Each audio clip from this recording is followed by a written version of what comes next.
Olá pessoal, nós vamos fazer aqui alguns exercícios daquela lista que foi proposta para vocês na semana passada.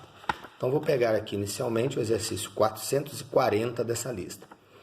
A um aluno foi dada a tarefa de medir a altura do prédio da escola que frequentava. O aluno então pensou em utilizar seus conhecimentos de ótica geométrica e mediu em determinada hora da manhã o comprimento das sombras do prédio e a dele própria, na calçada, L maiúsculo e minúsculo respectivamente. Facilmente chegou à conclusão de que a altura do prédio da escola era de cerca de 22,1 metros. As medidas por ele obtidas para as sombras foram 10,4 metros a sombra do prédio e 0,8 metros a sua própria sombra. Qual a altura do aluno? Então aqui observamos o desenho, tá? Aqui observamos o desenho. Eu vou fazer o desenho de uma maneira um pouco mais simples aqui. Então eu vou riscar aqui, esse é o exercício 440 da lista. Então eu vou riscar o chão aqui de lápis para ficar mais levinho e eu conseguir desenhar a sombra em cima. Então aqui representamos a altura do prédio, H maiúsculo. E aqui a altura do garoto, H minúsculo. Bom, devido à distância, nós podemos considerar que os raios solares chegam à Terra praticamente paralelos. Então aqui nós temos um raio que tangencia a parte de cima do prédio e outro raio que tangencia a cabeça do menino. Ambos projetam no chão suas sombras. Aqui a sombra do prédio, que ele chamou de L maiúsculo, e aqui a sua própria sombra, que ele chamou de L minúsculo. Então está aí o desenho. Aí nós vamos chamar aqui então de A, B, C, D, E, F. Observando esses triângulos, nós percebemos facilmente que eles são triângulos semelhantes. Então aqui nós temos o quê? O triângulo ABC é semelhante ao triângulo DEF. Portanto, nós podemos estabelecer uma razão de semelhança assim que a altura do prédio está para a sua sombra, assim como a altura do menino está para a sua sombra. Utilizando os valores propostos pela questão, a altura do prédio, 22,1 metros. A sombra do prédio, 10,4 metros. A altura do garoto é o que ele quer. A sombra do garoto, 0,8 metros. Portanto, nós temos aqui 22,1 está para 10,4, assim como H está para 0,8.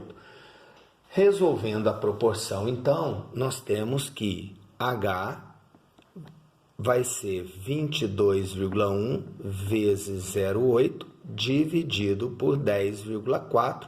Efetuando os cálculos, então, chegamos ao resultado de 1,70 m, que é a altura do garoto. Portanto,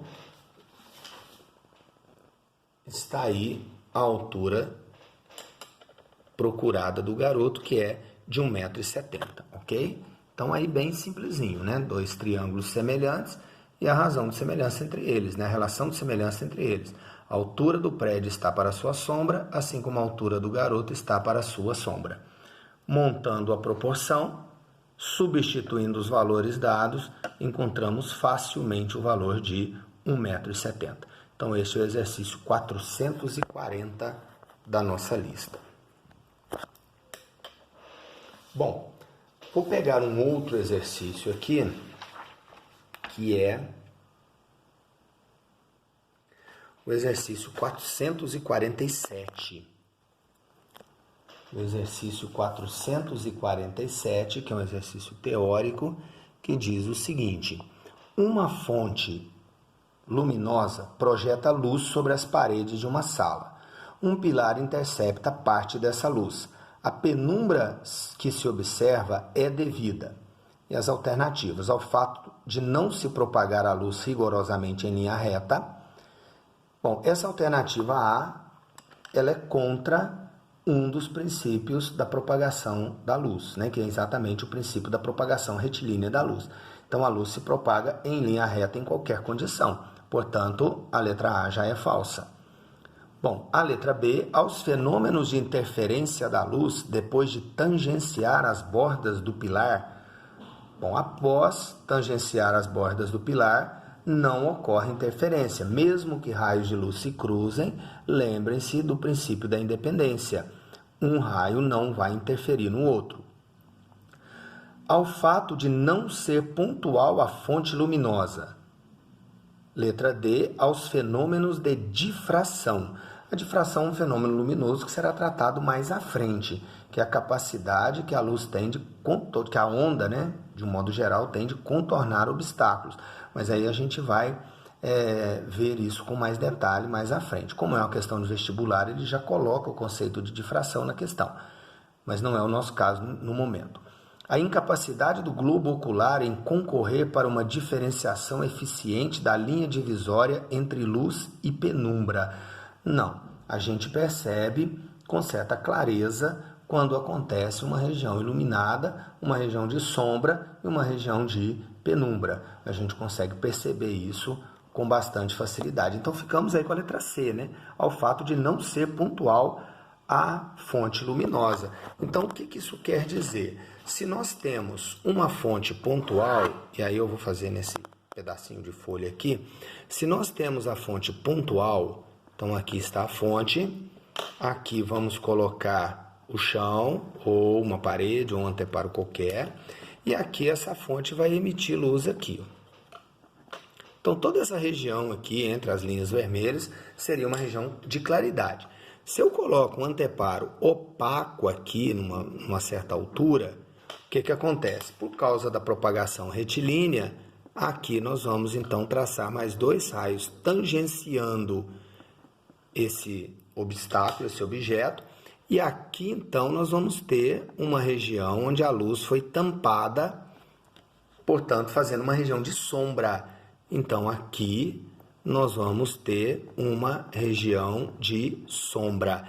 E nestas outras duas regiões, que eu vou pintar aqui de vermelho, nós temos o quê? Região de claridade, região iluminada. Então, nós temos uma região de sombra e duas regiões iluminadas apenas. Agora, se nós temos, ao invés disso, uma fonte de luz que seja extensa, como uma lâmpada fluorescente dessa tubular, ou de LED dessa tubular, fluorescente já nem usa mais direito.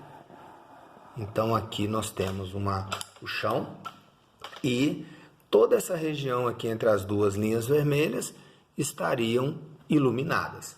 Se a gente coloca numa certa altura um anteparo opaco, um objeto opaco, um disco de papelão, uma cartolina, um pedaço de madeira, sei lá, então nós vamos ter o seguinte, ó, daqui nós vamos ter esses dois raios que vão tangenciar o objeto, certo? Então, nesta região e nessa está claro. Aqui seria sombra. Da outra extremidade da luz, da lâmpada, nós teríamos, então, um raio tangenciando aqui e outro raio tangenciando aqui. De modo que nós temos agora mais duas regiões. Então, aqui, ó, nós temos uma região onde é iluminada pela parte esquerda da fonte, mas não é iluminada pela parte direita. E aqui o contrário, uma região que é iluminada pela parte direita, mas não é pela parte esquerda. Então nós temos luz parcial. Então aqui nesta região, ó, é que nós vamos observar a penumbra. Então isso vai ocorrer por quê? Porque a fonte é extensa. Porque se a fonte fosse pontual, nós teríamos apenas sombra e claridade. Aqui nós temos a região iluminada, que está recebendo luz de toda a fonte. Aqui outra região iluminada, que recebe luz de toda a fonte. E aqui no meio, uma região que não recebe luz de parte nenhuma da fonte, portanto, sombra. Então, aqui nós temos sombra, aqui nós temos uma parte clara, aqui nós temos clara. E aqui, duas regiões de penumbra. Então, a penumbra ocorre por causa da fonte ser extensa. Portanto, a letra C, ao fato da fonte não ser pontual, ou seja, ao fato da fonte ser extensa. Então, aí o exercício 447.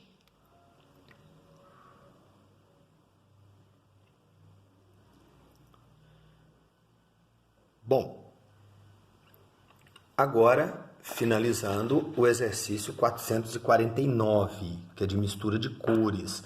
Mas vamos lembrar que a mistura de cores para luz é uma mistura aditiva.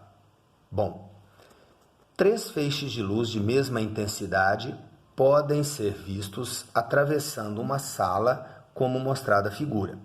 O feixe 1 é vermelho, o feixe 2 é verde e o 3 é azul. Os 3 feixes se cruzam na posição A e atingem o anteparo nas regiões B, C e D. As cores que podem ser vistas nas regiões A, B, C e D, respectivamente, são aí as alternativas, né, com as diversas cores. Bom, então vamos lá. Aqui, ó, nós temos o seguinte. O feixe 1 é vermelho. Então, eu vou pintar ele aqui de vermelho. Eu não vou pintar porque eu não tenho a caneta verde, então não vai dar. Então, aqui, o 1 é um feixe vermelho, o 2 é um feixe verde e o 3 é um feixe azul. Então, aqui em A, que cor ficaria? Bom, vermelho, verde e azul são as 3 cores primárias, que quando são sobrepostas de forma aditiva, formam a luz branca. Então, aqui na região A é a luz branca. Esse é o padrão do nosso olho, esse é o padrão que nós chamamos de RGB, né? Que são as 3 cores primárias, vermelho, verde e azul, que quando somadas dão branco, ok? Bom, pelo princípio da independência dos raios luminosos, os feixes de luz se cruzam sem que um interfira no outro. Portanto, se saiu vermelho aqui, aqui no D vai ser vermelho. Se saiu verde aqui, aqui no C vai ser verde. Se saiu azul daqui do 3, então o B vai ser azul. Portanto, branco, azul, verde e vermelho. Branco, azul, verde e vermelho, portanto, letra A.